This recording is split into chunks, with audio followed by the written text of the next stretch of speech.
Mana yang dapat duit? Ni masa yang Happy birthday ini kan. Orang bagilah duit raya banyak. Lepas tu raya. Lepas tu Happy birthday in. Lepas tu? Siapa bagiin duit? Kan selalu Papa dah ambil dah duit Papa simpan kan? Macam mana yang ada banyak lagi duit? Sebab bila kan orang bagi dengan banyak kan. Lepas tu orang bagilah duit sekali. Banyak lah.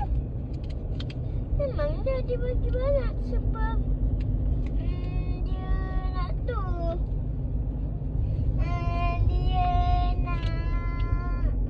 Dia tak bagi hadiah, dia bagi duit.